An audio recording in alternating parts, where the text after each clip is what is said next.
High friends, welcome back to my channel cloudy. আশা করছি তোমরা সবাই অনেক অনেক ভালো আছো, আমিও ভালো আছি। তোমাদের সবাইকে আমার চ্যানেলের নতুন একটি ভিডিওতে অনেক অনেক ওয়েলকাম। তো আজ হলো জগদ্ধাত্রী পুজো, আমি রেডি হয়ে গেছি। আমি, মা এবং আমার বোন তিনজনে মিলে যাচ্ছি জগদ্ধাত্রী ঠাকুর দেখতে।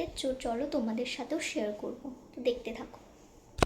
তো ফ্রেন্ডস, আমরা চলে এসেছি পূজা মণ্ডপে। আর এই পূজা মণ্ডপটি হয়েছে আরামবাগ বয়েজ স্কুল মাঠে। এখানেই অনুষ্ঠিত হয় প্রতি বছরের জগদ্ধাত্রী পুজো। তো এই বছর এই পূজা মণ্ডপের থিম হয়েছে বুর্জ খলিফা। চোখ ধাঁধানো অসাধারণ প্যান্ডেল, এখানে চারপাশে খাবারের স্টল, মেলা বসেছিল, সেটাও আপনাদের সাথে শেয়ার করলাম। এখানে পুজোর মূল বিশেষত্ব হলো বাজি ফোটানো অনুষ্ঠান। বাট এবছর আমরা ততক্ষণ থাকতে পারিনি, কিন্তু আমরা মিস করিনি। পরে কেন সেটা আমি পরে আপনাদেরকে বলছি। তো এখন আমরা দেখে নেব। তো যেই মূল কারণের জন্য এখানে আসা, মায়ের দর্শন, তো সেটাই করতে আছি। মাকে তো অপূর্ব লাগছিল, মায়ের দিক থেকে জাস্ট চোখ ফেরানো যাচ্ছিল না। বাট ভিড়ের জন্য খুব একটা ভিডিও নেওয়া হয়নি। একটা ফটো তোমাদের সাথে শেয়ার করবো। মায়ের দর্শন করার পর একটা আইসক্রিম খেয়ে নিয়েছিলাম।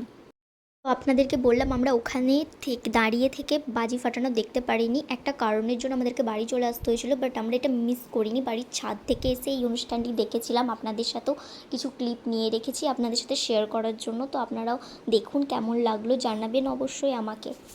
আজকের ভিডিওটা এত দূরই। আপনাদের কেমন লাগলো ভিডিওটা জানাবেন, ভালো লাগলে লাইক কমেন্ট শেয়ার করে দেবেন।